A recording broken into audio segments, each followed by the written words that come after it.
Continuamos la última capacitación en el Full Day de capacitaciones del partido Somos Perú y Central Mediática. Hoy, sábado 28 de febrero, estamos concluyendo este trabajo desde las 9 de la mañana con la sala llena, y eso nos contenta de que se hayan quedado, y el público virtual también ha estado cada vez en aumento. Sábado, un día difícil, sábado que muchos pueden pasarla con su familia, la playa, tantas cosas que uno hace, pero nos han dedicado su tiempo y es algo valioso que siempre se va a reconocer. Ahora sí, vamos a presentar la última capacitación gracias a Central Mediática y el Partido Democrático Somos Perú. El doctor Álvaro López Cazorla tiene la misión de concluir este Full Day y vamos con la presentación el día de hoy con el tema la Constitución Política del Perú.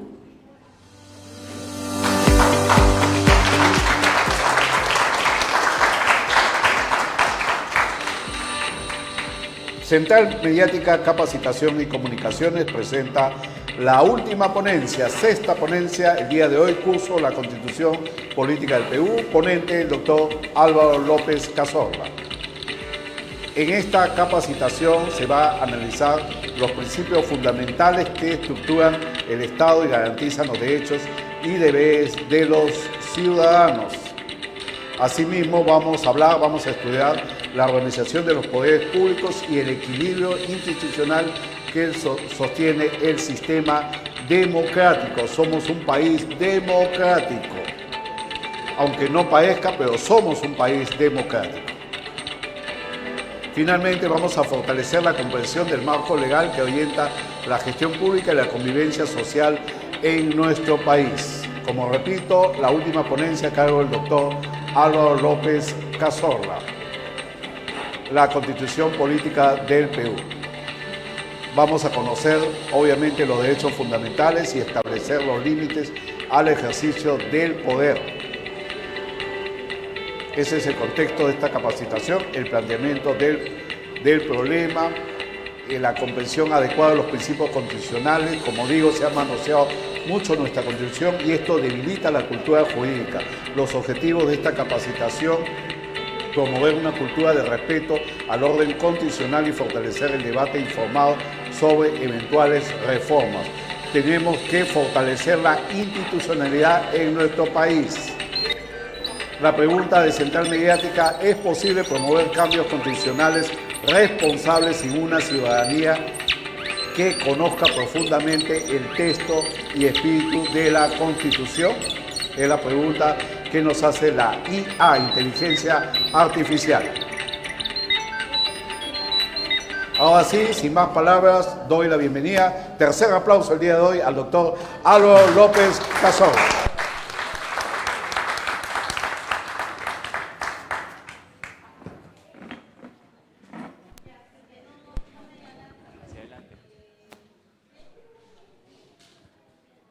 Buenas noches con todos. Esta última intervención lo que quiere es poner una nota trascendental dentro de lo que son las experticias en gestión pública en el Perú, y que lo viene llevando Central Mediática con bastante rigor, de naturaleza también científico-histórica, y el partido Somos Perú, que prepara sus cuadros políticos en forma permanente. Y el día de hoy nos toca ver el tema constitucional peruano.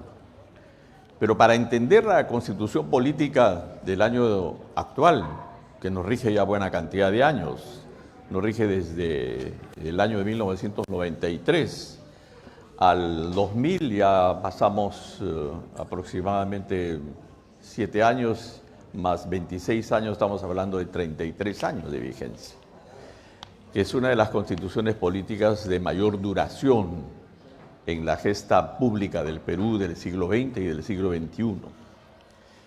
¿Por qué llegamos a tener una constitución con ese espíritu de duración mayor? ¿Cómo nacen las constituciones políticas?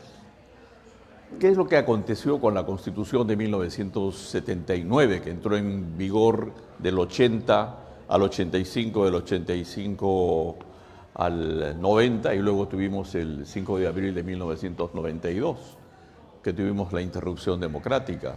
por el golpe de Estado del señor Fujimori. ¿Qué aconteció antes con la Constitución de 1933?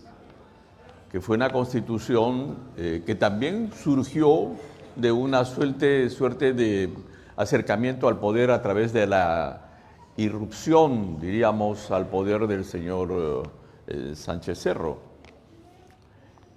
Ya aconteció anteladamente en la Constitución de 1920, cuando llegó al poder el señor Leguía, es elegido en justas electorales normales, pero tenía enemigos en el Parlamento. En ese entonces, en el año de 1920, había una mayoría del Partido Civilista en el poder parlamentario, que eran enemigos políticos del señor Augusto E. Leguía. Entonces, viendo el panorama histórico, surgen, miren ustedes cómo surgen los naturales inconvenientes de la decisión política para optar por una decisión política en el sentido gubernamental. Leguía había ganado las elecciones de para 1919. Pero en ese entonces la Constitución antelada de 1920 determinaba que todavía se quedaba un parlamento anterior. Entonces Leguía conversa con sus asesores y entre ellos la gendarmería era muy cercano a Leguía. Le dicen, no te van a dejar gobernar, ni vas a poder entrar al Palacio de Gobierno.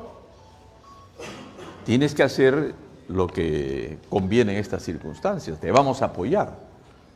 Y entonces lo que hicieron fue que entre la unidad de la gendarmería y el nuevo gobierno de Leguía, que había sido elegido, pero era presidente electo, no era presidente juramentado, era presidente electo.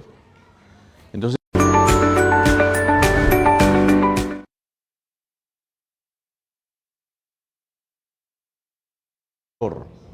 anteriormente se perseguía de mala manera a quienes estaban en contra del gobierno.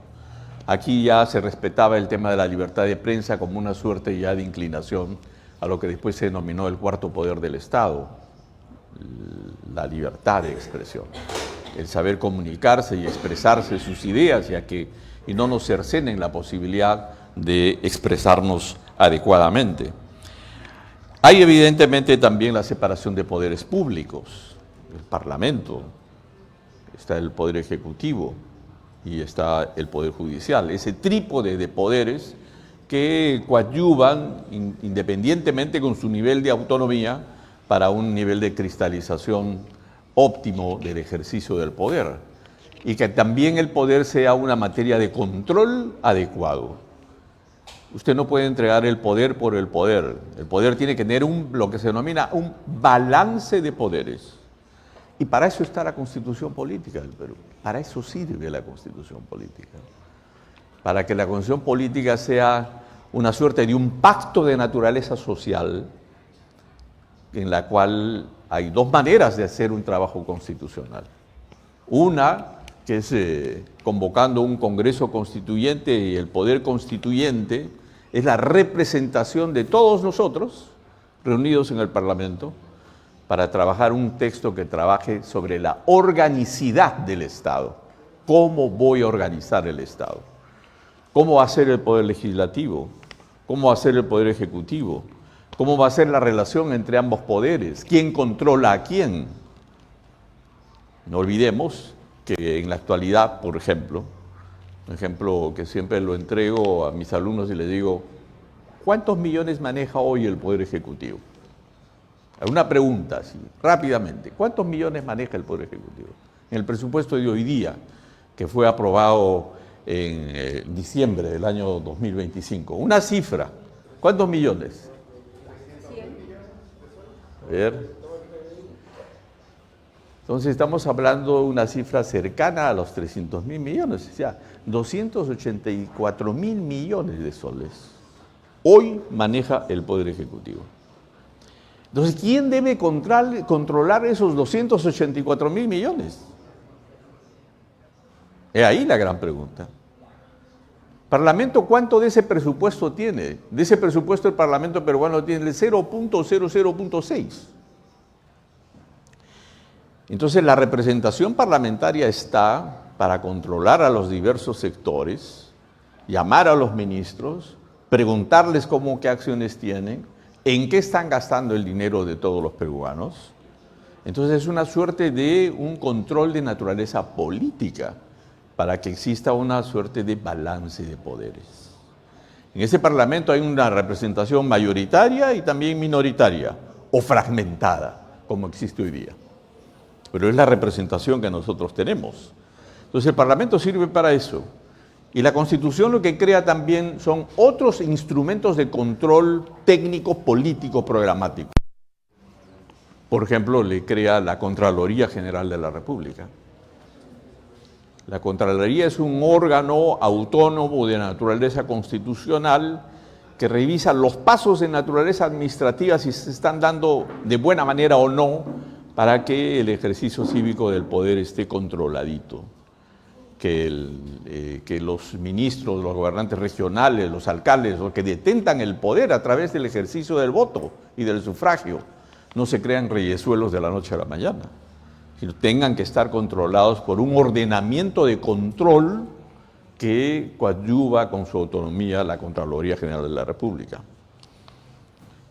Igualmente los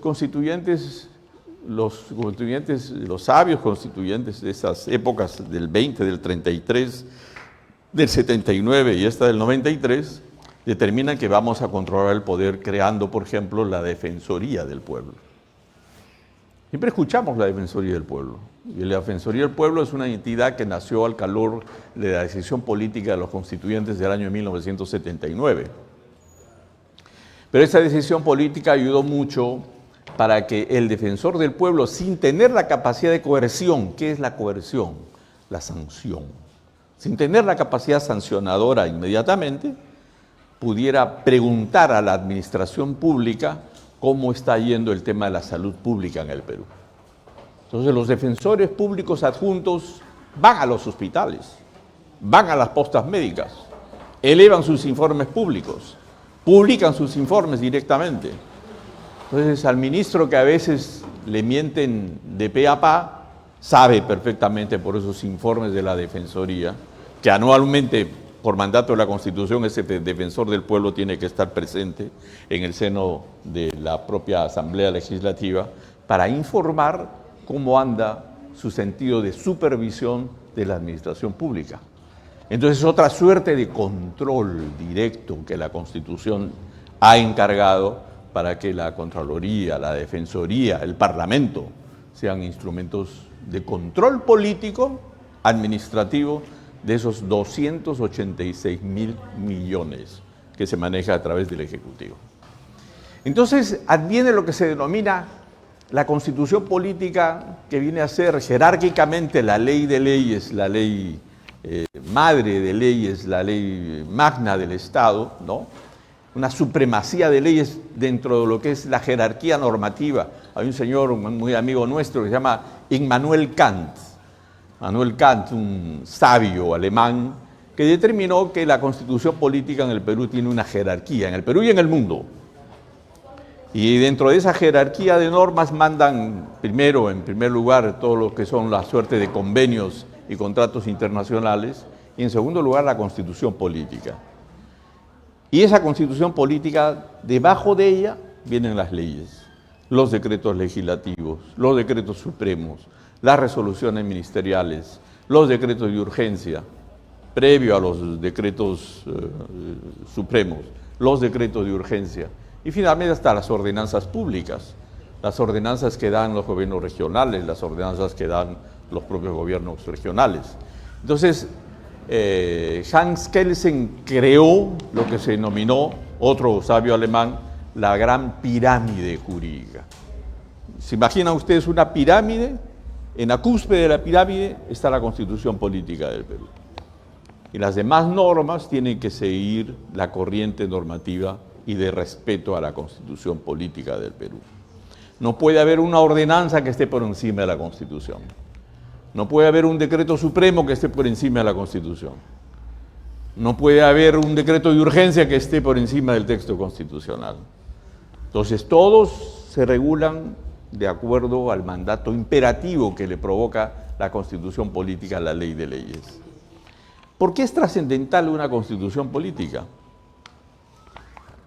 Primero, por la manera como se instituyen quienes son los representantes que discuten la Constitución política. Y se convierten ideológicamente, doctrinariamente, en doctrinarios de la Constitución, en su quehacer constitucional diario, en un poder constituyente, que es el poder de poderes, por encima del poder legislativo, por encima del poder ejecutivo, está el poder constituyente. Porque el poder constituyente crea el Estado. El poder constituyente le crea al poder ejecutivo funciones y atribuciones, relaciones entre el poder ejecutivo y el poder legislativo. Le crea el poder legislativo, le crea el poder judicial, le crea el sistema electoral peruano, le crea la Junta Nacional de Justicia.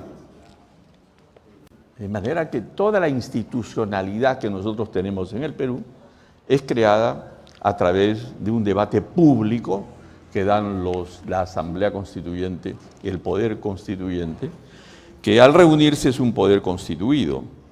Entonces, por eso que este texto de 1920 de Leguía, retrocediendo a Leguía, comenzaba a dar las primeras protección de los trabajadores. ¿Por qué razón? Porque este gobierno fue interpelado por la clase obrera y la clase universitaria desde el año 1923, el gobierno de Leguía. Hubieron muertes de universitarios y de obreros, estudiantes, que peleaban por un tema muy simple, a vista hoy día en el siglo XXI, el respeto irrestricto al régimen de las 8 horas de trabajo. Antes se trabajaban 10 horas, 12 horas, 14 horas, 16 horas, 18 horas. Entonces tuvo que advenir los famosos mártires de Chicago en los Estados Unidos, y eso contactarse con las corrientes internacionales. Llegó al Perú y los estudiantes y los obreros, un 23 de mayo del primer año del ejercicio del señor Leguía,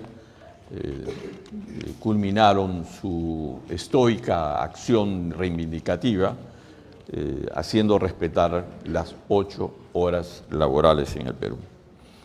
Leguía también vio el tema económico. Por primera vez les dan una suerte de norte a lo que va a ser la actividad privada, y el tema de los impuestos, el tema de la regulación económica, y el Estado de alguna manera también pretendía intervenir dentro de la economía.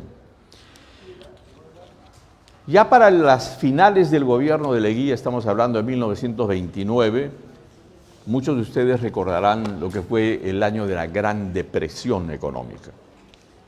El año 1929 hubo un ajustón de la economía mundial en los Estados Unidos. Habíamos tenido ya el tema de la Primera Guerra Mundial, estaba habiendo la posibilidad de una asonada tremenda con temas vinculados a regímenes de naturaleza económica para unos regímenes de austeridad mayor, y ahí hubo ese crack económico donde las bolsas de valores norteamericanas y gran parte de las bolsas del mundo se caen.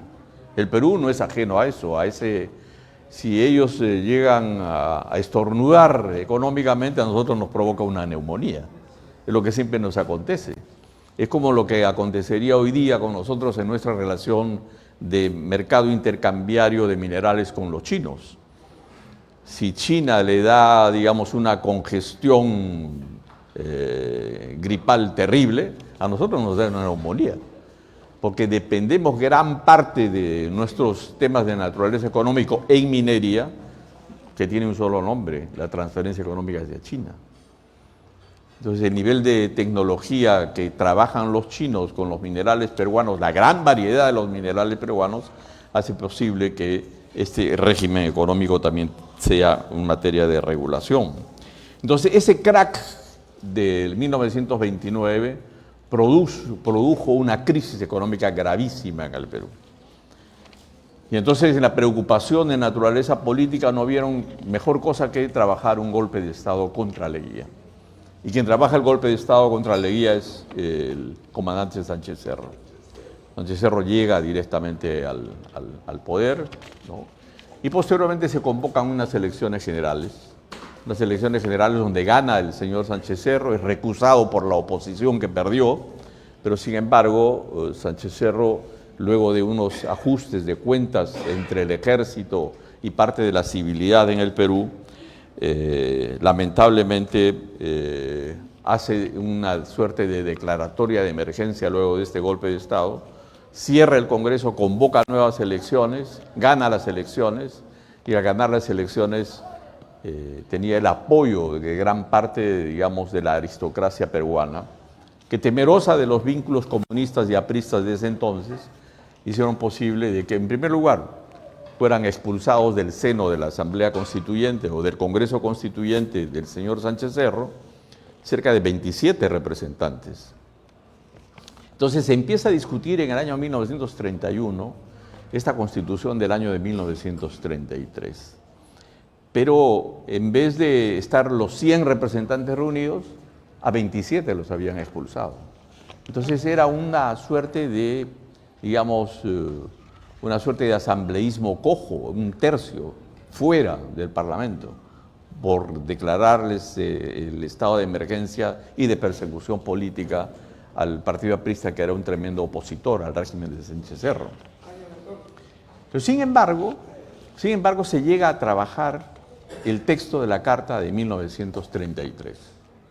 ¿Qué contenía ese texto? En primer lugar, contenía una suerte de un Estado unitario y descentralizado. Se llegó a una suerte de consenso público para que se tuviera la posibilidad de una misión y visión mucho más cercana, por primera vez en un texto constitucional, de cómo debería ser el proceso de descentralización en el Perú. Entonces ya en 1933 estamos discutiendo el proceso de descentralización, se están conformando lo que son las corporaciones departamentales de desarrollo, comienzan a tener presencia lo que son los gobiernos locales en el Perú, tanto distritales como provinciales, y al mismo tiempo hay un respeto, diríamos, parcial a lo que es el derecho de las garantías de las libertades de expresión, de reunión, de asociación, porque un gobierno fuerte como el gobierno militar de Sánchez Cerro perseguía a sus propios opositores, perseguía a los partidos opositores. Y entonces eso produjo un conflicto al interior de la propia base social, y Sánchez Cerro es muerto por el segundo intento de asesinato. Sánchez Cerro muere y llega al poder el señor Benavides. Se instala una suerte de corriente dictatorial en el Perú que dura del año 33 hasta el 36.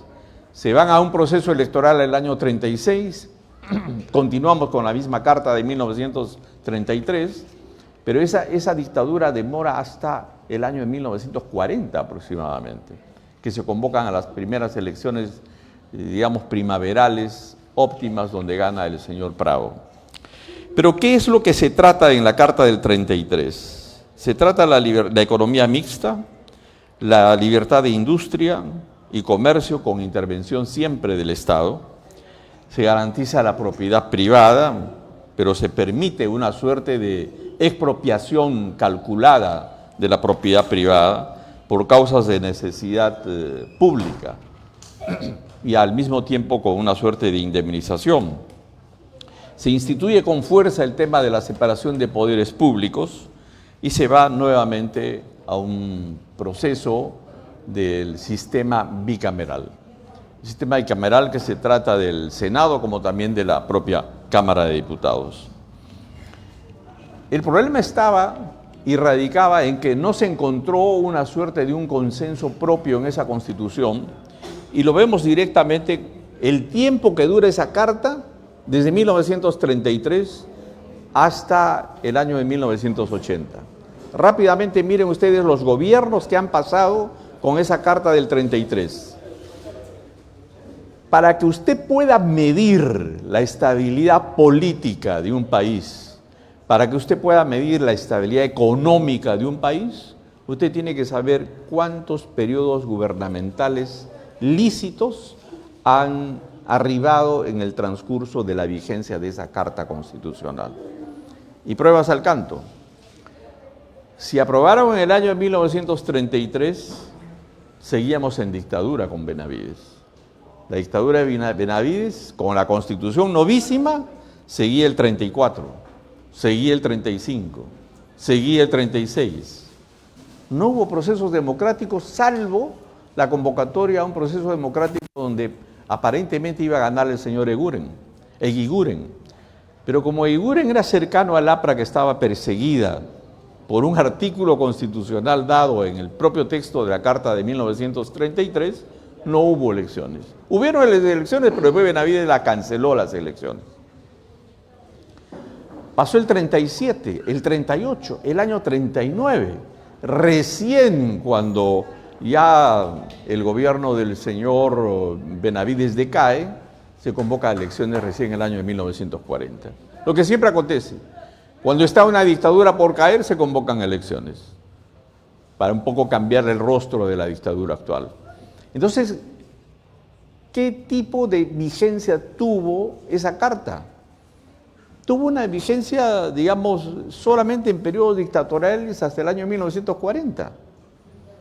Viene el señor Prado en el año 1940 y nos vamos a su culminación de su mandato en el año 45, una primavera democrática. O sea, hemos pasado de una dictadura a una primavera democrática de 5 años. Luego viene con la Carta del 33, el gobierno del señor Bustamante y Rivero en el año de 1945, que lo elegimos todos a través de un Frente Democrático Nacional. ¿Cuánto tiempo dura ese gobierno? Del 45 hasta el 48. Y luego viene la dictadura del señor Odría. ¿Cuánto tiempo dura la dictadura del señor Odría? 8 años. Entonces estamos hablando de 1948 hasta el año 1956. Quiere decir, con la sola excepción de los 3 años del 45 al 48 y del 40 a 1945, con la excepción de esos 8 años, desde el año de 1933 hasta el año del año de 1948 con Odría y después el año primaveral con Manuel Prado más adelante, prácticamente hemos convivido con dictaduras, con una primavera democrática. Entonces ahí se denota de que la ausencia de consenso de esos 20 y tantos representantes expulsados del Parlamento que trataba la Constitución de 1933, esa Constitución nació coja, nació sin representatividad general. Entonces, cuando nacen así las constituciones, mire usted lo que sucede, esa oscilación, dictadura, golpe de Estado, primavera democrática, dictadura y golpe de Estado y primavera democrática.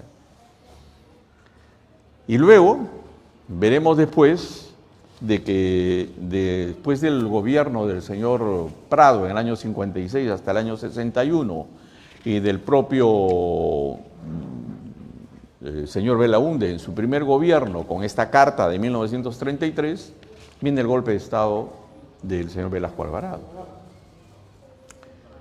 Entonces Velasco Alvarado se encuentra con esta Constitución, deja de regir la Constitución ¿por cuántos años? Por 12 años. En los 7 primeros años de la dictadura del señor Velasco, que se llamó el septenato de Velasco, más los 5 años de la dictadura de Morales Bermúdez, estamos hablando de 12 años de dictadura militar. ¿Qué pasó en esos años? ¿Qué es lo que sucedió?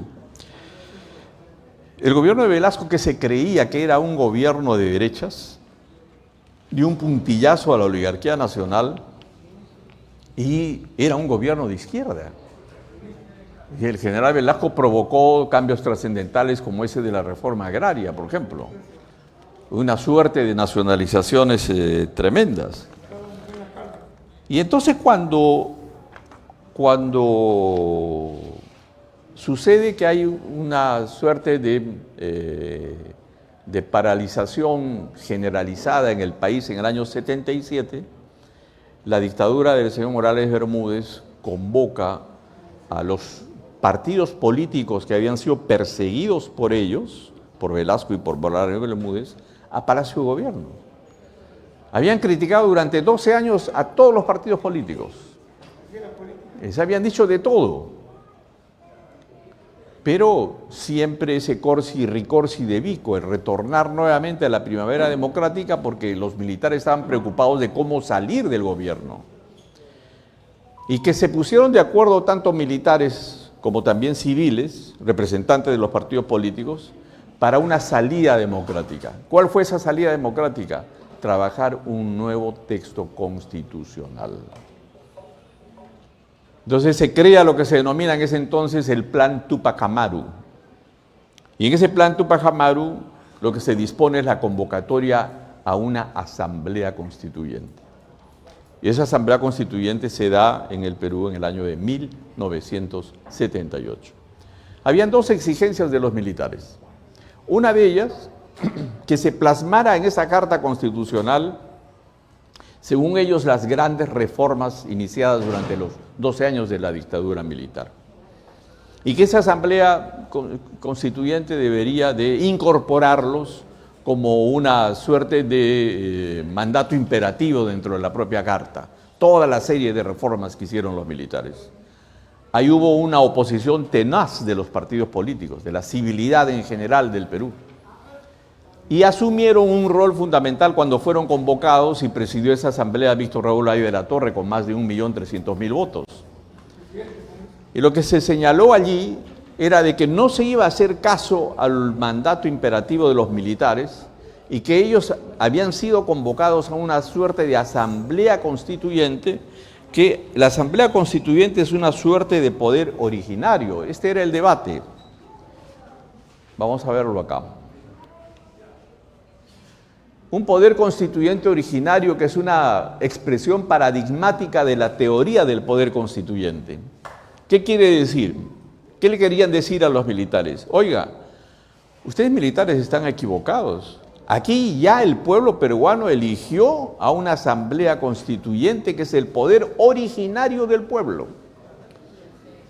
Y nosotros vamos a debatir y nos vamos a poner de acuerdo si aquellas reformas de los 12 años de la dictadura militar van a pasar la evaluación protagónica de los asambleístas constituyentes aquí, pasarán. Si no, se dejarán de lado. Y así se trabajó el texto. El texto señalando de que ese poder constituyente es autónomo y no se haya condicionado bajo ningún tipo de parámetro. Nadie puede condicionar a una asamblea constituyente. Pues un poder constituyente que están elegidos toda la población y ese poder constituyente se dedica a generar la vía sólida y la edificación de un nuevo Estado. No estás haciendo una leycita cualquiera, estás haciendo la constitución política que genera un nuevo Estado. ¿Qué tipo de Estado quiero? ¿Qué tipo de régimen económico quiero? ¿Qué tipo de institucionalidad y de respeto a los derechos fundamentales deseo? Esa es una gran discusión de fondo. Y una de las discusiones de fondo más trascendentales que hubieron en el seno de esta Asamblea Constituyente de 1978 fue señalar lo siguiente. ¿Qué es primero? ¿La persona humana o el Estado? ¿Qué es primero? ¿La persona humana y la sociedad en su conjunto o el Estado? En otras palabras, me pregunto a mí mismo, siendo constituyente, ¿por dónde voy a comenzar a legislar? ¿Por el Estado o voy a comenzar a legislar por los derechos de la persona humana? Esto os dicen por los derechos de la persona humana. ¿Por qué? Había habido ya una corriente de opinión generalizada mundial en la cual, al crearse ya la Organización de las Naciones Unidas, después de la Segunda Guerra Mundial, la Carta de las Naciones Unidas establece los derechos fundamentales de la persona y del ciudadano. Eso acoge en varias cartas de naturaleza constitucional. Entonces el debate de qué tipo de república quiero, qué tipo de Estado quiero, un Estado social, comunista, democrático, no democrático, pasa a un segundo plano. Y empiezo yo a encarnar dentro de la discusión de la Asamblea Constituyente la naturaleza jurídica, primero, de la persona humana es el fin supremo de la sociedad y del Estado. Nadie está por encima de la persona humana. Y luego el afán regulatorio de todos los artículos de los derechos de la persona humana, incluyendo al que está por nacer, al niño del vientre materno ya se regula en esa asamblea constituyente y se le dice al que está por nacer se le reconoce ya nacido para todos los derechos que vienen después. Entonces es una lucha frontal incluso contra el tema del aborto. Es un reconocimiento expreso, cabal, en lo que está en el tema de los derechos. Muy bien, ese debate fue protagónico, fue fundamental, como fue fundamental el debate, por ejemplo, del régimen económico. Pero un régimen económico en el cual no se pusieron de acuerdo los constituyentes de esa época, del año 78. ¿Por qué razón? Porque la composición política de los representantes constituyentes en el seno de esa asamblea era más o menos así. Un tercio eran entre Izquierda Unida y las demás izquierdas, un tercio de la representación. El otro tercio de la representación era el Partido Aprista Peruano. Y el otro tercio de la representación era el Partido Popular Cristiano. El Partido Popular Cristiano, ¿qué tendencia tenía? El Partido Popular Cristiano tenía una tendencia social cristiana, cuyas bases de naturaleza ideológica y programática estaban como lo estaban los partidos demócratas cristianos europeos, en base a lo que son las encíclicas papales. Una de ellas es la Rerum Novarum y la otra la Centesimus Annus. ¿De qué tratan esas encíclicas papales? Tratan del hombre y del trabajo, de respeto al hombre, al trabajo, a la familia. Entonces, para ellos, para los demócratas cristianos, para el Partido Popular Cristiano, ese tema y el régimen económico de libertades económicas era fundamental. El Partido Aprista tenía su propia línea de trabajo. Era una línea, digamos, de una suerte de izquierda democrática en la cual estaban, digamos, cercanos también al gran sentido cooperativo y de defensa de las organizaciones sindicales.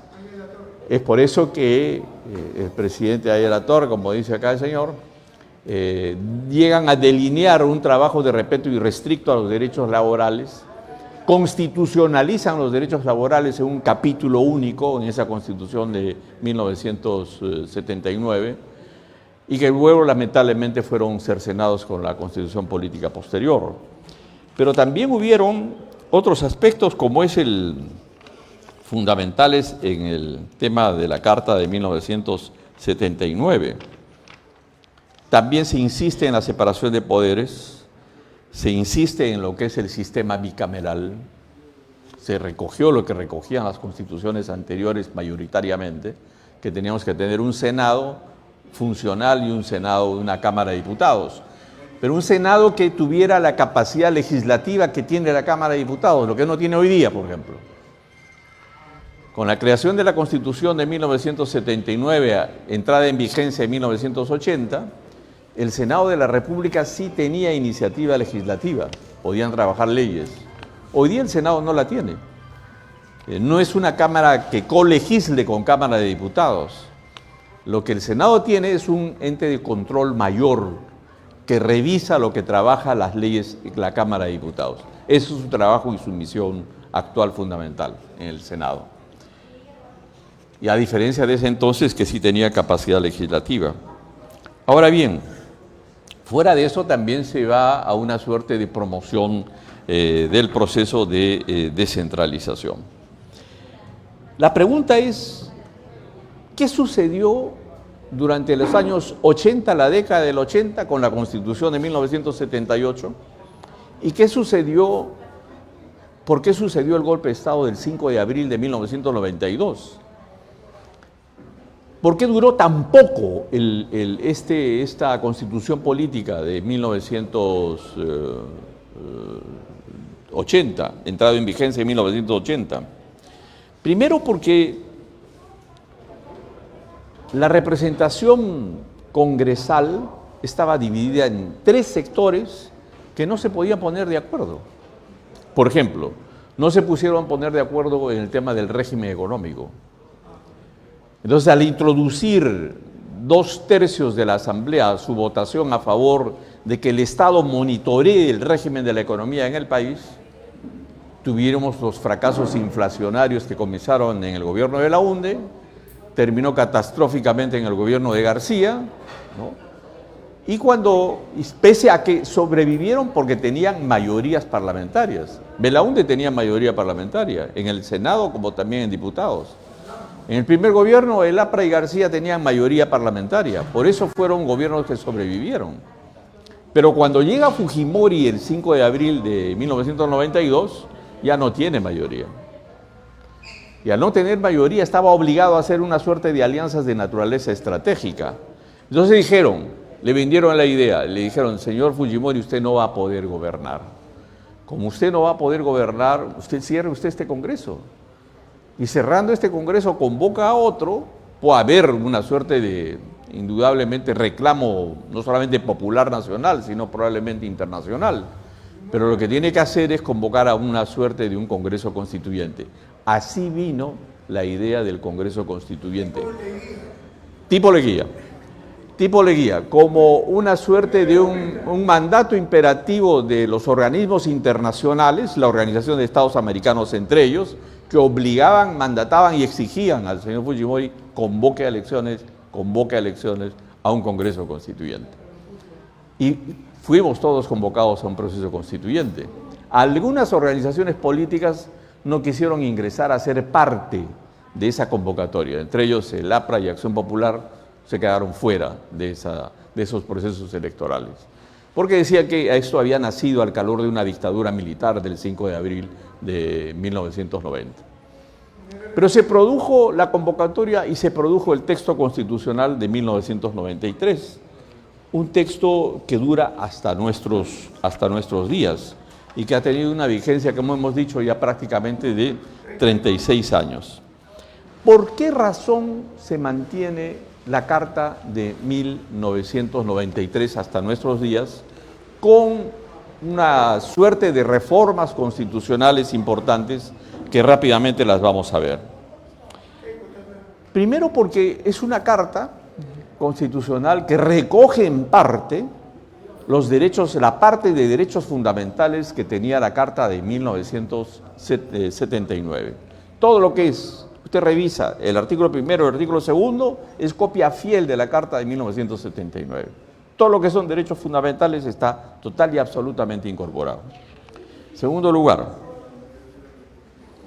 hablan más certeramente de una orientación óptima para el desarrollo del país. Y entonces le dicen, el Estado tiene que actuar en el tema de la promoción del empleo. El Estado tiene que promocionar el empleo. No es que el Estado abra las puertas del Estado mismo y entre gente, no. Lo que le está diciendo el texto constitucional es el Estado va a orientar medidas sagaces para que la empresa privada pueda colocar empleo público, empleo privado en el Perú. Y entonces, si ustedes datan una visión retrospectiva de cómo se ha ampliado el espectro de la actividad privada en el Perú, es como decir, de cada 10 soles, 9 soles son invertidos por la actividad privada y 1 sol es invertido por la actividad pública. Más o menos esa es la progresión existente. Y eso se vio con mayor razón en el segundo gobierno del señor García.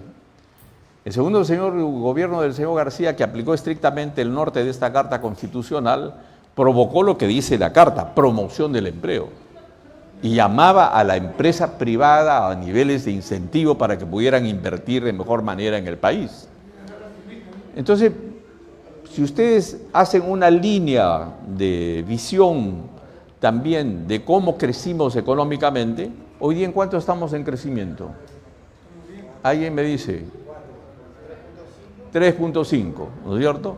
¿Cuánto se llegó en el año del señor García? Se llegó en 8, 9 del Producto Bruto Interno, o sea, de todo lo que usted recauda, ¿no?, se suma y se va a un Producto Bruto Interno que para el promedio latinoamericano es enorme, tener un 8% de crecimiento. ¿Qué había acontecido? Habían acontecido 3.500.000 nuevos puestos de trabajo. Lo que quiere decir que el Estado, cuando se propone, promueve e incentiva la economía. Cuando el Estado le otorga un nivel de credibilidad mayor, ¿no es cierto?, al inversionista extranjero, promueve la economía y se abre la economía. Cuando se da un nivel de credibilidad también desde la constancia legislativa y se le dan un nivel de ejercicio adecuado en cuanto a las fórmulas legales para que puedan invertir en el Perú, los inversionistas extranjeros están en el bolsillo con 4.000 millones en el bolsillo, están mirando dónde voy a invertir mi plata, quién me da más seguridad, quién me da más certeza jurídica, quién me da más certeza política, dónde las cosas están más ecuánimes para que yo pueda invertir mis 1.000 millones o mis 4.000 millones de dólares. Pensando en corta proporción, si usted tiene 100.000 dólares, 150.000 dólares, usted tiene que pensarlo 2 veces para saber qué va a hacer con ese dinero, ¿sí o no? Es el dinero y el ahorro de toda su vida. Entonces usted tiene que pensar certeramente qué es lo que va a hacer con ese dinero. Si lo pone al banco, si lo incentiva en un negocio, etcétera, si llega a alianzar con otros, etcétera. Igual es un inversionista extranjero. Entonces, cuando ve un inversionista extranjero que está sucediendo problemas de naturaleza política en un país, ahí dice, no, en este país que está tan inestable, mejor le llevo mi plata a cualquier otro sitio, me lo llevo a Chile, probablemente incluso, pero no lo llevo al Perú, en circunstancias en las cuales hay demasiado nivel de inestabilidad. Entonces, de lo que se trata es de que hoy día la nueva institucionalidad que vamos a tener a partir del 28 de julio trate de formar un nivel de respeto irrestricto, a un nivel de recrear un poder de credibilidad mayor a las instituciones públicas en el Perú.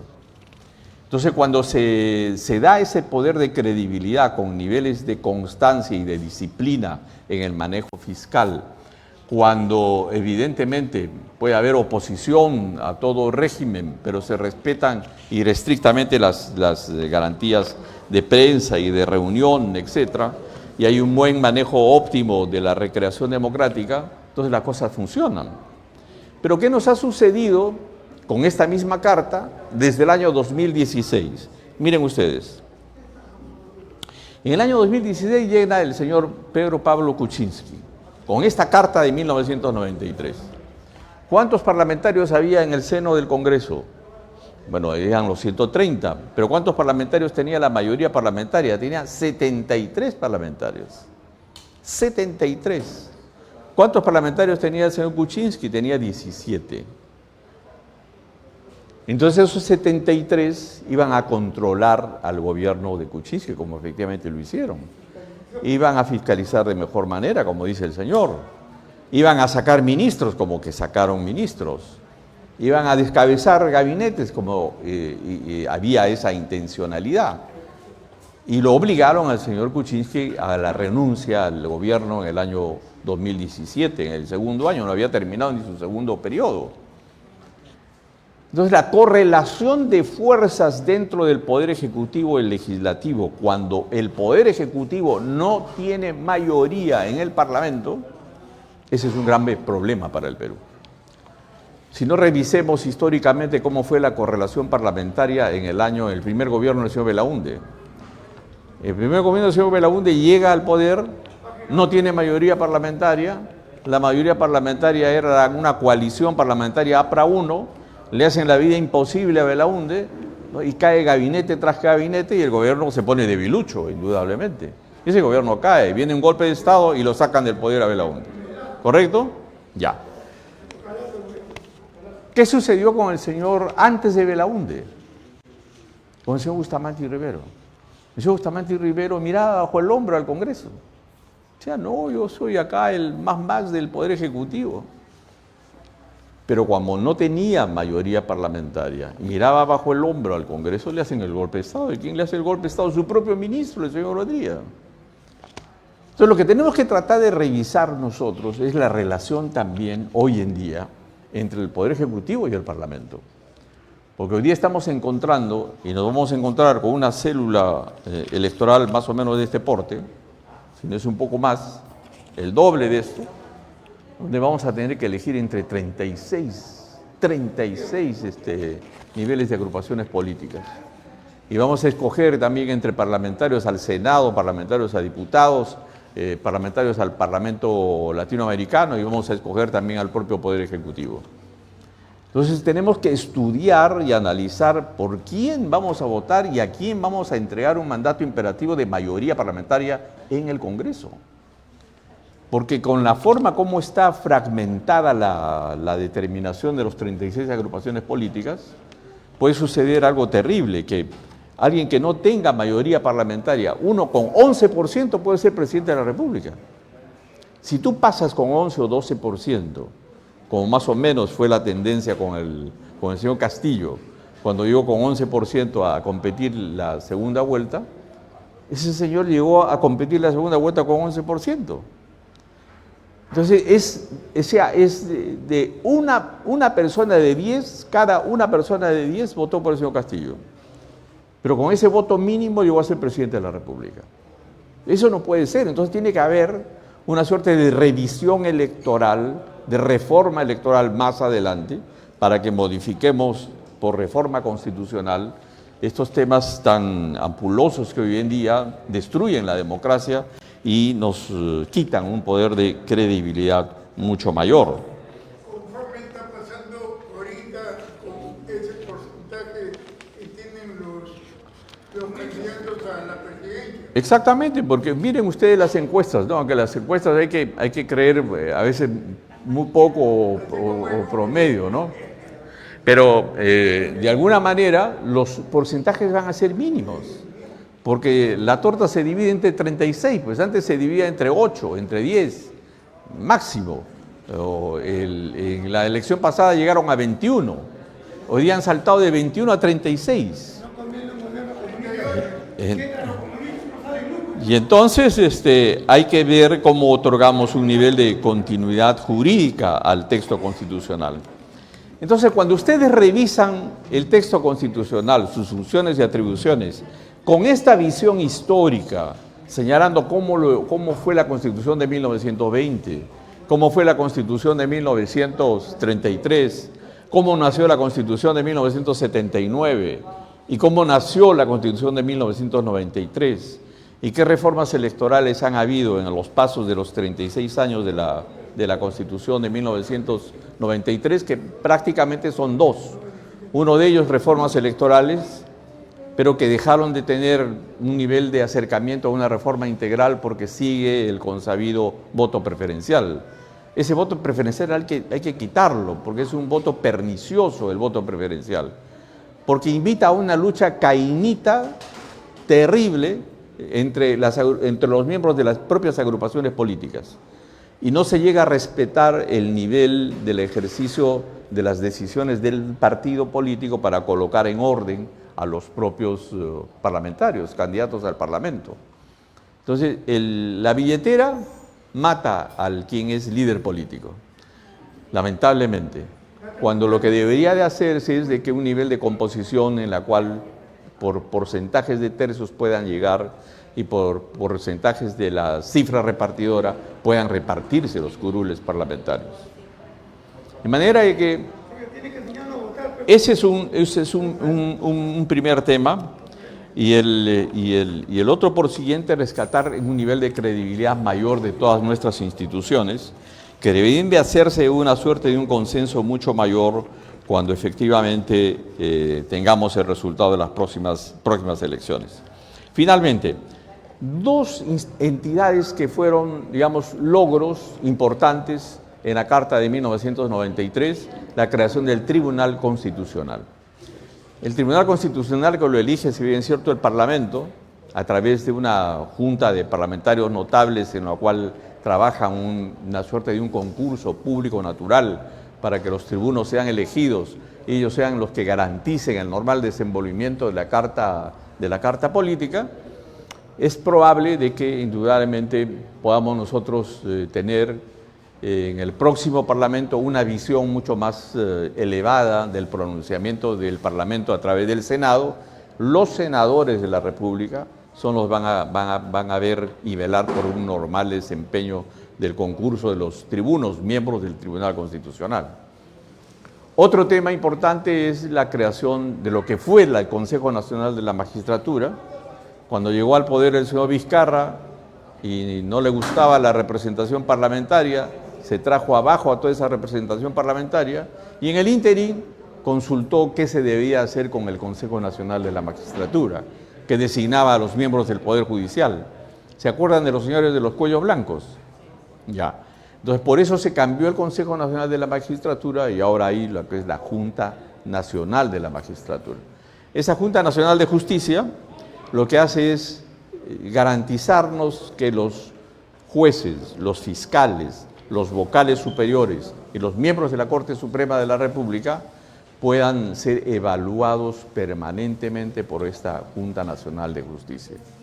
Eso es un principio fundamental para que nos garantice el nivel de idoneidad y de probidad de quienes son los miembros de la magistratura y quienes son los miembros también del Poder del Ministerio Público. Pero lo que ha venido aconteciendo, no tanto en el Poder Judicial, sino en el Ministerio Público, es una suerte de arrebato político de los propios fiscales supremos, en los cuales más se han dedicado a hacer política al interior del Ministerio Público que a ser realmente fiscales supremos. Ese es un tema donde los próximos legisladores tendrán que reparar en la serie de modificaciones que deban darle a la estructura, a la nueva estructura que debería haber un reordenamiento jurídico total en el caso del propio Ministerio Público. Ahora bien, ¿qué gobiernos han pasado por este periodo de los 27 años de vigencia constitucional de la Carta de 1933? Recordemos el gobierno del señor Paniagua.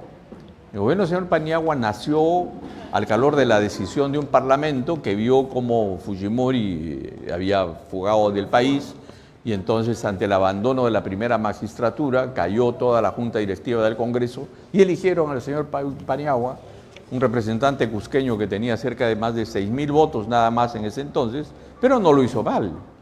Hubo un periodo de 8 meses de gobierno donde fue un tránsito ajustado, pero preciso para poder llegar a las elecciones del año 2000. Luego vino el gobierno del señor Toledo, con gabinetes que no fueron malos, fueron gobiernos en los cuales la Constitución les dio ese nivel de garantía, la Constitución de 1993. Y luego el segundo periodo del señor García, y decayó, diríamos, el tema del manejo de naturaleza económica en el gobierno del señor Humala. Puso énfasis más al tema de becas 18 y otros temas como pensión 65, que no estaban mal, estaban muy bien estipulados, pero la economía decreció, la promoción del empleo decayó, el nivel de posibilidad de mayor inversión en el Perú, huyeron capitales fuera del país. Y luego la concebida ya nota de los deslices que han existido desde el desconocimiento y legitimidad de la elección del señor Pedro Pablo Kuczynski, la mayoría terriblemente capitaneada por parte de Fuerza Popular en el año del 2016, con vapuleo a los ministros de Educación, a los primeros ministros y la caída del propio gabinete. Entonces, lo que debe de hacer ahora un nuevo gobierno es tratar de mirar la posibilidad de unas reformas constitucionales que al mismo tiempo puedan tener una línea de respeto y restricto a lo que es hoy día el principio de la bicameralidad, existente ya por reforma constitucional, el tema de la eliminación de la reelección presidencial, que se debe de persistir en que pase por lo menos un periodo de gobierno para la reelección de un presidente. Se ha eliminado el tema de la inmunidad parlamentaria parcialmente, entonces hoy día los congresistas pueden ser juzgados por delitos comunes, eso es importante. No hay reelección de autoridades regionales y municipales, la recreación de la Junta Nacional de Justicia, la imprescriptibilidad de los delitos por corrupción, nunca prescriben los delitos por temas de corrupción, y la obligatoriedad del proceso de descentralización. En esto del proceso de descentralización tiene que haber una revisión integral del proceso de descentralización. Eso lo tiene que permitir una modificación al texto actual de la Carta Política, porque la división del país, lamentablemente, se ha departamentalizado. Lo que teníamos antes, posibilidad de juntar 2, 3 gobiernos regionales, ahora se ha convertido en una suerte de departamentalización y volvemos a lo que son los departamentos de los años 60 y los años 70. Entonces no hay posibilidad de alianzas, de mancomunidades regionales, que si bien es cierto existe una ley, pero las mancomunidades regionales deberían estar predeterminadas si se ponen de acuerdo determinadas instancias regionales en el Perú. Por ejemplo, Piura y Tumbes son dos departamentos prácticamente cercanos y que pueden contar con su nivel económico financiero cabal. Cusco, Apurímac y Madre de Dios es otra zona. Y al mismo tiempo la zona de Puno y de Tacna y de Moquegua puede ser otro gobierno regional. Como lo fue antes la región José Carlos Mariátegui. En el norte, que podría existir un nivel, digamos, cercano entre las provincias de Ayacucho, Huancavelica e Ica en la parte central del país, que podría también hacerse una suerte de un ejercicio recreativo para poder unificar las fuerzas productivas, económicas y financieras de esos gobiernos regionales. Esa es una aspiración mayor para que evidentemente pueda existir un nivel de crecimiento económico, social, mucho más edificante para el país. De manera que hay que revisar el proceso de descentralización y esta ha sido para ustedes una pincelada de 4 textos constitucionales en los cuales podamos ver rápidamente cuáles son las lecciones históricas que nos han venido brindando en el transcurso de estos años y que requerimos nosotros estar atentos a cualquier cambio y modificación que pueda darse de la Carta actual a los efectos de mayor desarrollo y un nivel participativo mayor de la población. Muchas gracias, amigos.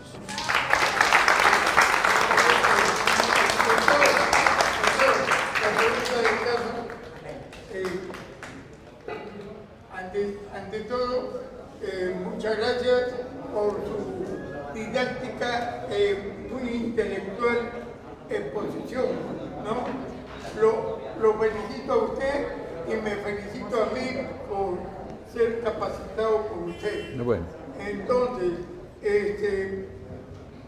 una consulta, ya que lo escuché de que en la Constitución política se respeta ya que no haya aborto. O sea, ¿qué pasa?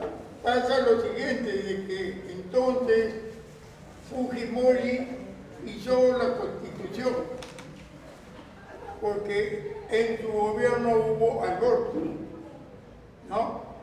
La segunda y última pregunta. Usted, como erudito en la materia, ¿qué opina de esta Constitución actual de 1993?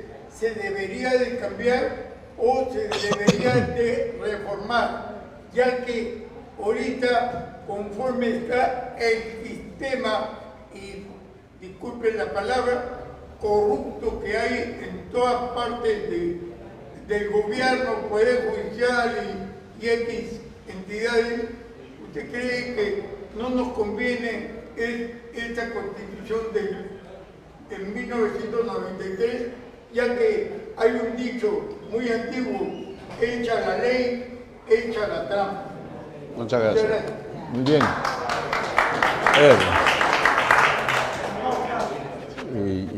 Yo tengo opinión muy particular y muy cercano a esta Constitución de 1993, porque yo fui asesor en la Comisión de Justicia los años que se discutió el texto de la Carta de 1993. Entonces he sido fiel testigo de cómo se llegó a trabajar la elaboración de la Carta, sobre todo también en el caso del régimen económico. Lo que puede haber un nivel de reestudio y de análisis para esta Carta, yo creo es del proceso de descentralización. El proceso de descentralización que ha tenido también una suerte de idas y venidas y que lamentablemente en la actualidad, según mi criterio, prácticamente ha fracasado. Al fracasar el proceso de descentralización tenemos que tener un margen de inteligencia adecuado para optimizar las relaciones de poder al interior de los gobiernos regionales y para que podamos ver la unidad de territorio y población novísimos y poder rescatar algunos conglomerados regionales que podrían reunirse para poder elevar lo que es su Producto Bruto Interno. A veces no lo pueden hacer porque las leyes no lo favorecen, o el mismo texto constitucional es una suerte de convalidación de lo que estaba y una suerte de departamentalización actual.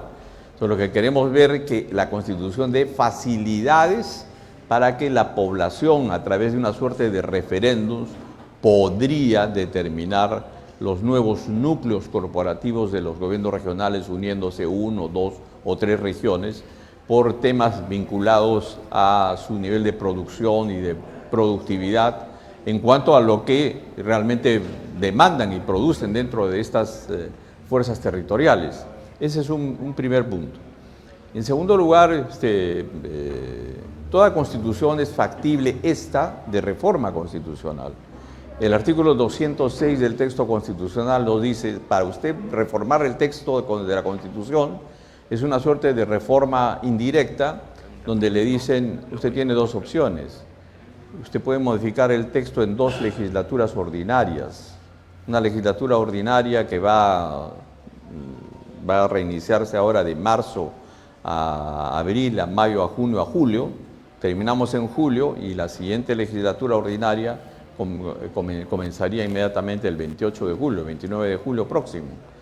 Cuando usted legisla y tiene la votación continua de más de 87 votos, 2/3 de la votación, para cambiar y modificar un texto constitucional, usted tiene una modificación constitucional. Si no llega a los 2/3, la opción puede ser que también le dé el camino del referéndum para poder modificar un texto constitucional. Eso está señalado como un modus operandi, digamos, de la Carta Constitucional actual de 1993. ¿Alguna pregunta adicional? A ver, caballero. Gracias a usted por la charla, que no interesante, demasiado. Historia que las personas que saben se acuerdan de lo que pasó. Usted habla sobre el Leguía, ese presidente, un hombre rico, millonario, se enfrentó contra la familia Manzano, porque los Manzanos eran dueños casi todo Lima. Tenían chacra desde un Juan hasta Ricardo Pablo, esas chacras que ven, todas las de ellos. Y también en el complejo del Pentagonito, la torre de Matamos, también era de ellos. Por todas partes se fue a Puente Piedra, le quería quitar el terreno a las familias antiguas que estaban ahí, pero Leguía se puso, no le cedió, se puso, por eso te ganó enemigo bastante. Y también habló usted sobre Aya de la Torre con Odría, eran enemigos, porque Aya de la Torre era como Miguel Guzmán, él se enfrentó, hizo la guerra, se metió en un cuartel, mató gente bastante, pero a la final terminó su gobierno de Odría, estaban tomando, se emborrachaban, todo, como es la política, pero sin embargo, gracias por esa orientación que usted nos dio, ¿ya? Y solamente le digo que todo está bien, pero yo quería entender más cómo va a votar yo, porque hay 33 partidos que no sé cómo hacer. Yo soy de antiguamente que poner una rayita.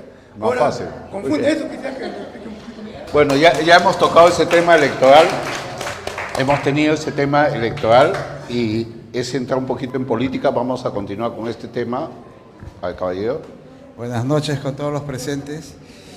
Al señor expositor, excelente la visión histórica que nos ha dado sobre las constituciones y la historia del Perú también, ¿no? Sobre la descentralización, la verdad que es algo muy necesario, que no se llevó a cabo desde que se dio el año 2001, creo, y esa idea también estaba pendiente, ¿no? Lo de unir varias regiones actuales en una macroregión, lo que se llama, ¿no? Entonces el Estado debería promover eso, no lo hace, y ya con cualquier forma de llegar a ello, ¿no? Esa sería una misión histórica para el nuevo gobierno que viene, ya consolidar las macroregiones. Obviamente que nosotros no estamos en una macroregión, pero va a solucionar muchos problemas del país. Por ejemplo, unir, le faltó creo, Cajamarca, San Martín y La Libertad, ¿no? Claro.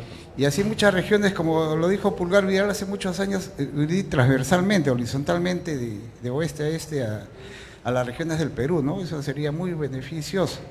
construir el Estado las carreteras que interconecten esas regiones, nuevas macroregiones, que no las hay, dado la geografía del país, ¿no? Pero todo eso se puede realizar con el presupuesto que la economía que está, digamos, en crecimiento, se podría lograr tranquilamente eso.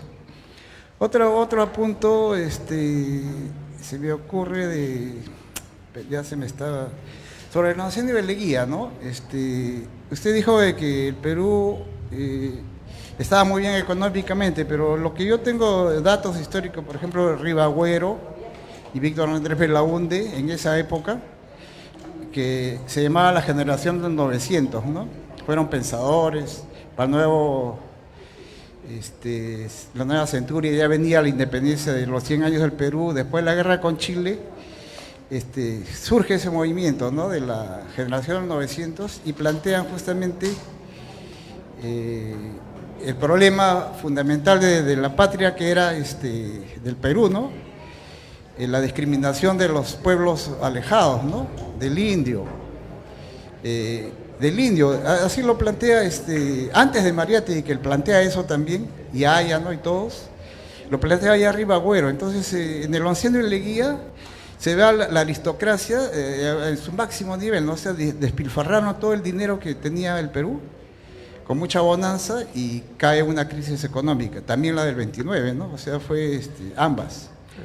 Y Leguía muere apedreado, pues, en el centro de Lima, ¿no? Por sus opositores, y muere trágicamente, ¿no? En el tercer día en el Panóptico. Así terminó Leguía. La dictadura de Leguía, que llaman el oncenio, ¿no? Entonces, ese punto quería mencionar, ¿no? Porque no fue un gobierno, porque ya se empezaba a comercializar, digamos, con las potencias extranjeras, ¿no? Estados Unidos e Inglaterra, ¿no? Estaba muy bien, esa era la solución que podría haber tenido el Perú, pero llegó el despilfarro de esos gobiernos y cambió, pues, la historia, ¿no? Todo lo que usted ha relatado. Otro asunto también que quería mencionar era sobre el nuevo gobierno que va a haber, ¿no? El nuevo sistema de cámaras. Me parece, y es una crítica, que el Senado va a tener mucho poder, ¿no? Indirectamente es digamos, una jugada política que así he escuchado muchos comentarios de que al Senado le están dando mucho poder, porque los partidos actualmente que están gobernando van a ser reelegidos. Entonces ellos van a controlar la Junta Nacional de Justicia, como usted menciona, el Tribunal Constitucional, van a poder vacar al presidente y ellos no van a poder ser disueltos. Por lo tanto, es muy importante saber elegir, ¿no? Al menos un buen Senado, ¿no? Una buena Cámara de Diputados, y defender su posición política, así es, ¿no? Como el partido democráticamente hablando. Eso es todo, gracias. Muchas gracias, muchas gracias. Muchas gracias por participar en este evento académico. Vamos a concluir con las preguntas virtuales, Nicolás. A ver, vamos con las preguntas, estamos con el tiempo. Sí, ¿se me escucha? Ya, así es, Ricardo, tenemos algunas preguntas que han quedado pendientes de la modalidad virtual. Hilary Pastor desde Ancón pregunta: si la Constitución Política del Perú establece que es la norma suprema del ordenamiento jurídico, ¿cómo debe interpretarse y aplicarse la Constitución cuando existe una brecha entre lo que literalmente señala la norma y la realidad social del país, sin desnaturalizar su esencia ni vulnerar el principio de supremacía constitucional? Bueno, si nosotros nos remitimos al artículo 43, en el artículo 43 señala que la República del Perú es democrática, social, independiente y soberana. El Estado es uno e indivisible. Su gobierno es unitario, representativo y descentralizado, y se organiza según el principio de la separación de poderes. Los autores alemanes, entre ellos Carl Schmitt, Immanuel Kant, prefiguran de que los textos constitucionales, ellos lo llaman así, es una suerte de aspiración, de una utopía hacia el futuro. No es el calco y copia de lo que yo recojo hoy día y eso está volcado ya en el texto constitucional. Los constituyentes no son magos para decir, bueno, voy a determinar, como señalaban los legisladores en el año 1917, le pongo un ejemplo, cuando el Parlamento de ese entonces predeterminaba y recogía un calco y copia de lo que era el mandato imperativo del sistema penitenciario suizo, y lo reescribieron y lo colocaron en el Código Penal peruano. Oh maravilla, éramos Suiza en ese entonces. De manera que las constituciones no funcionan así. Las funciones son un nivel de aspiración a futuro y que indudablemente recogen dentro de la representación de quienes trabajan el texto constitucional, que son los congresistas, legisladores o constituyentes elegidos, para que ese nivel de aspiración se plasme dentro de la Carta Constitucional. Entonces, el desarrollo de la Carta nos dará la razón a nosotros si esa Carta tiene un buen augurio por el paso del tiempo, sobre todo. Y esta Carta, que ya lleva los 20 y tantos años, indudablemente nos llega a pensar de que un cambio trascendental ha sido el tema vinculado al régimen económico, por ejemplo, y que eso podría ser materia de una revisión, probablemente de acuerdo y de discusión, de análisis político más adelante. Pero lo cierto y evidente es de que, pese a un nivel de deterioro de la institucionalidad en los últimos 10 años, ¿qué ha sucedido? Que hay un nivel del balance entre que está primando el nivel de presencia macroeconómica adecuada y óptima en el país frente al fraccionamiento político, por ejemplo. Así es. Entonces, si existe eso, quiere decir que los pilares fundamentales de esa Carta y los respetos irreductibles que ha creado esa Carta para que evidentemente pueda ser una Carta en la cual al mismo tiempo busque una suerte de balance de poderes públicos, ha hecho posible que ese Banco Central de Reserva, dentro de su régimen autónomo, total, no esté dentro de la esfera de las decisiones gubernamentales, por ejemplo. Y eso es básico para cuidar el tema monetario en el Perú. Hay que rescatar esos Ese beneficios. tema juiciosamente es lo más óptimo de esta Carta. Y el otro tema yo quería sumar, doctor, que una nueva Carta Magna tendríamos que los congresistas actuales, la política actual tendría que elegir, proponer una nueva Carta. Ajá. Y estamos en discusión por el nivel político que tenemos, los enfrentamientos que tenemos. Imaginemos, no es lo mismo la época del 79 a lo que estamos viviendo el día de hoy. Claro. Imaginemos a los congresistas proponiendo una nueva Carta Magna.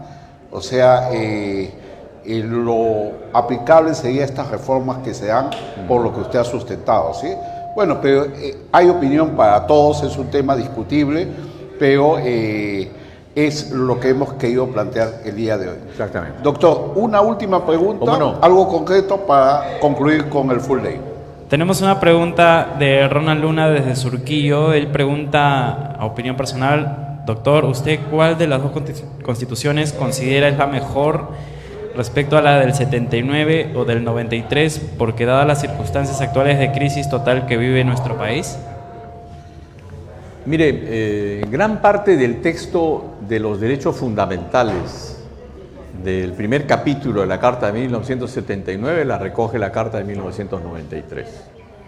El tema del inicio del Tribunal de Garantías Constitucionales, que fue un debate arduroso en la Carta de 1979, ha sido recogido en la Carta de 1993. El tribuno Javier Valle Riestra fue uno de los auténticos defensores de este tema, conjuntamente con el tema de la Defensoría del Pueblo. El nivel de la autonomía del manejo del Ministerio Público también ha sido recogido dentro de la Carta de 1993. El sistema electoral, ¿no?, sí ha sido una variante en cuanto, digamos, a los niveles de autonomía dentro de lo que es sistema, de lo que es la RENIEC, la OMPE y el propio Jurado Nacional de Elecciones. Eso es un sistema óptimo.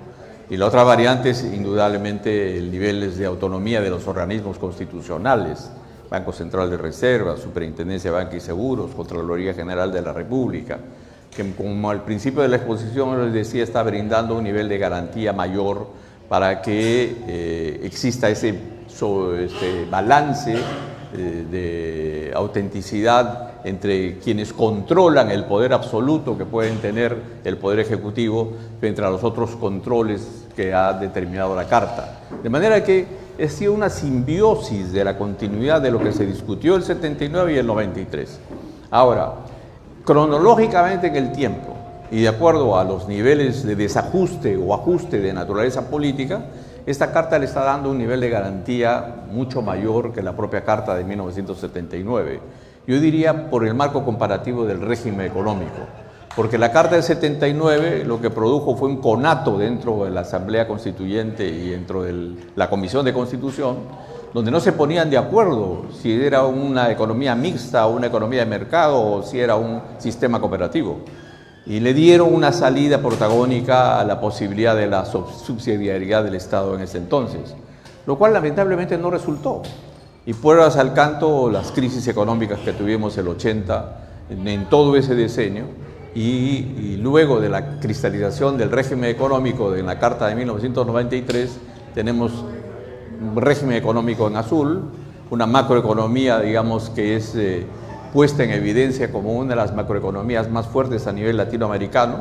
No estamos creciendo, es verdad, como deberíamos de crecer, porque no está existiendo una inyección adecuada de optimización del estadio democrático en el país, sino estamos lamentablemente en el corsi-ricorsi de caídas y caídas democráticas con 8 presidentes en 2 periodos gubernamentales.